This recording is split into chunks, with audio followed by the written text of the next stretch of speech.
No sacrifice, no victory. Right? There's so many ways in which sacrifice has been articulated over the centuries, but the very principle is one that is necessary for us to understand, meditate on, think through, and then honestly to live out in one way or another. Jesus opens us up here in Luke 21 as he's making an observation. He's sitting and he's watching, and all the wealthy people are giving of their abundance. And that's a good thing. There's no shame thrown here. But what stands out, what absolutely melts his heart, and he begins to now point out to his disciples, look how precious the faith is. And they look, and I wonder if they were searching the crowd. Oh, is it the guy with the really nice outfit? Is it the one who rolled up on the super clean donkey? And Jesus has to point out, no. It's the widow. The one who even observably has just had a rough life. The last few years seem to have taken a toll on who she is. And he says, truly I say to you that this poor widow has put in more than all. For all these out of their abundance have put in offerings for God. But she out of her poverty put in all the livelihood that she had. And all she gave was a fraction of a cent. And for you and I, what does sacrifice look like?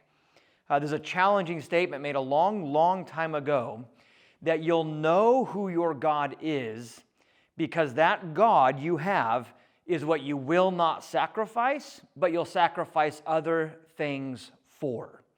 If Jesus is your God, that is it. He is the primary purpose of your life, then you would never give him up. I'm not ashamed of the gospel of Jesus Christ. You would echo those words.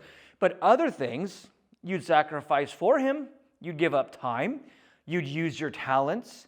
You'd contribute your resources. But some people, their time is their God. Well, I don't want to give up time for this cause or for that thing. For others, it's their resources. Well, I don't want to give up my resources for this thing or for that, even for the Lord. No, that's mine. Or a talent that God's given them to be creative and artistic in one way or another. And no, I don't want people to know I'm a Christian. This is a secular way that I'm going to live it out. Who's your God? And you think about sacrifice, go with me here. We're only weeks away from Thanksgiving. I know it's still Abide month and we're rolling in it, but walk with me through this, thinking of the Declaration of Independence and the 56 men who signed it. I'm going to read this fascinating reality of a survey of history. These 56 men who signed the Declaration of Independence, their conviction resulted in untold sufferings for themselves and their families. Of the 56 men, 5 were captured by the British and tortured before they died. 12 had their homes ransacked and burned. 2 lost their sons in the Revolutionary Army. Another had 2 sons captured, taken as prisoners. 9 of the 56 fought and died from wounds and hardships from the war. There was another man, a very wealthy planter and trader, saw his ships sunk by the British Navy, and then he sold his home and properties to pay his debts, and he ended up dying in poverty because of his commitment to freedom. Goes on, right? You guys have heard of Thomas Nelson. His home was taken over by the British General Cornwallis at the Battle of Yorktown, and he ordered General George Washington to open fire on his own home.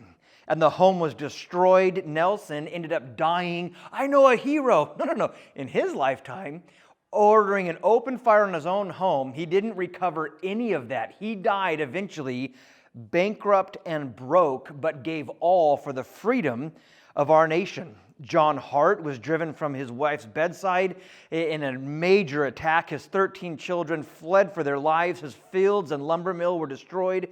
And for over a year, he lived in the forest and in caves.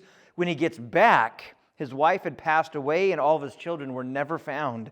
A few weeks later, he died from exhaustion. It's been said before, and I believe it with my whole heart, that a life that costs nothing usually accomplishes nothing. And I'm not telling you got to be in poverty, you got to give everything you have and live on the streets. But are we living a sacrificial life? God gave all for you and I. Would we take inventory today and begin to reconcile. There are things God's going to ask of us that are uncomfortable and sacrificial.